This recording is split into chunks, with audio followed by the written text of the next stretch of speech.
Bonjour, bienvenue dans cette vidéo qui traite des mélanges et de la solubilité. Discutons tout d'abord des liquides. Ce qui va nous intéresser pour les liquides, c'est la miscibilité, c'est-à-dire la capacité des liquides à former un mélange homogène. Prenons par exemple l'eau. Si à cette eau je rajoute du vinaigre, on va former un mélange homogène.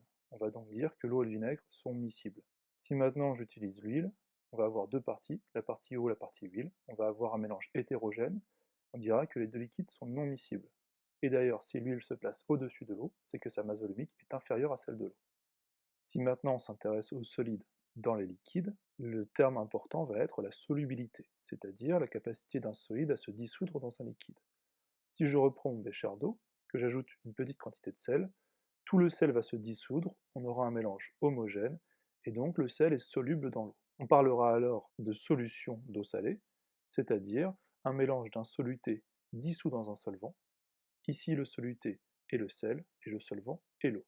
Si maintenant j'ajoute du sable à l'eau, on va voir que le sable ne va pas se dissoudre, on aura un mélange hétérogène, on dira alors que le sable n'est pas soluble dans l'eau. Si maintenant on s'intéresse aux gaz et aux liquides, les gaz aussi peuvent être solubles dans l'eau, comme par exemple le dioxyde de carbone, qui va être utilisé dans les sodas, ou le dioxygène, qui va être solubilisé par l'eau et qui va permettre aux poissons de respirer. Mais qu'est-ce qui va impacter la solubilité de ces gaz? Deux paramètres peuvent être étudiés, la température et les autres solutés. La solubilité des gaz diminue lorsque la température augmente, et la solubilité des gaz diminue également lorsque la quantité de sel dissous dans l'eau augmente. On voit donc que la solubilité peut évoluer. Mais finalement, de quelle solubilité parle-t-on? Si je prends 50 ml d'eau, je vais pouvoir solubiliser une masse finie de soluté. Si je prends 15 g de sel, la totalité va se solubiliser, j'aurai un mélange homogène.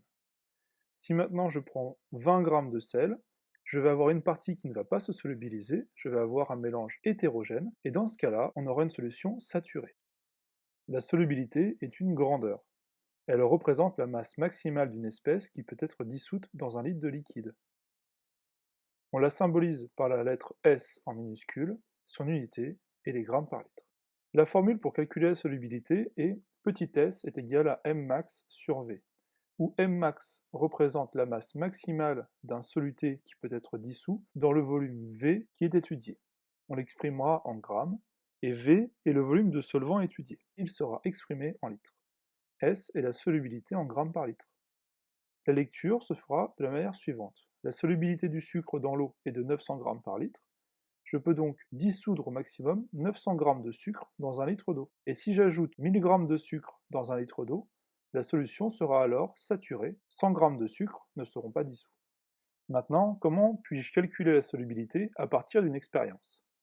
Si je reprends mon expérience de tout à l'heure, expérimentalement, je vois que je peux dissoudre au maximum 18 g de sel dans 50 ml d'eau. Pour calculer la solubilité, j'applique la formule de tout à l'heure. Petit s est égal à mmax divisé par V. La masse maximale de soluté à dissoudre dans 50 ml d'eau, ici pour le sel c'est 18 g, et le volume c'est 50 ml. La masse est bien exprimée en grammes, par contre le volume doit être exprimé en litres, je convertis donc 50 ml en litres, ce qui me donne 0,05 litres. Le résultat de cette équation me donne que la solubilité du sel dans l'eau est de 360 g par litre. On peut donc dissoudre au maximum 360 g de sel dans un litre d'eau. Maintenant que je sais calculer la solubilité, comment je peux l'exploiter? Par exemple, quelle masse maximale de sucre je peux dissoudre dans 25 centilitres d'eau? Pour cela, on va réutiliser la formule de tout à l'heure, mais on va la modifier. Faisons d'abord le listing de ce que l'on connaît. On sait que la solubilité du sucre dans l'eau est de 900 g par litre, et on connaît le volume, 25 centilitres. On le convertit en litres, ce qui nous fait 0,25 litres. Maintenant, ce que l'on cherche, c'est la masse maximale. Pour la calculer, on va l'isoler dans l'équation. Ça va nous donner mmax est égal à S fois V. Après calcul, on obtient 225 g, c'est-à-dire que l'on peut dissoudre au maximum 225 g de sucre dans 25 centilitres d'eau. On peut également exploiter la valeur de solubilité pour déterminer un volume minimal qui va nous permettre de dissoudre une masse de soluté. Par exemple, quel est le volume d'eau nécessaire pour dissoudre 65 g de sel? À nouveau, je fais le listing de ce que je connais. La solubilité du sel dans l'eau, 360 g par litre. La masse maximale, 65 g. Je modifie l'équation pour isoler le volume que je recherche, ce qui me donne le volume est égal à la masse maximale divisée par la solubilité. Après calcul, on trouve 0,181 litres. On a donc besoin d'un minimum de 0,181 litres d'eau, soit 180 ml, pour dissoudre 65 g de sel. En conclusion de cette vidéo, qu'est-ce qu'on a appris? Il existe des mélanges de plusieurs types, des mélanges homogènes et des mélanges hétérogènes. Si on mélange des liquides qui sont miscibles, on aura un mélange homogène. Si on mélange des liquides non miscibles, on aura un mélange hétérogène. Dans les cas où on mélange des liquides et des solides ou des liquides et des gaz, si le solide ou le gaz est soluble dans le liquide, on aura un mélange homogène. S'il est non soluble dans le liquide, on aura des mélanges hétérogènes. Dans le cas où l'on mélange des solides solubles dans un liquide ou des gaz solubles dans un liquide, si le soluté est introduit avec une masse inférieure à la limite de solubilité, la totalité sera solubilisée et on aura un mélange homogène. Si le soluté est introduit avec une masse supérieure à la limite de solubilité, on aura une solution saturée, c'est-à-dire que la totalité du soluté ne sera pas solubilisée.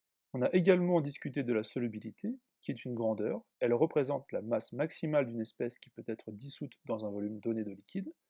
Son symbole est petit s et son unité les grammes par litre. La formule pour la calculer est S est égal à Mmax sur V, où Mmax représente la masse maximale d'un soluté dissous dans le volume étudié, en grammes, V le volume de solvant étudié en litres, et S la solubilité qui sera donc en grammes par litre. Cette vidéo est terminée, je vous remercie de l'avoir visionnée.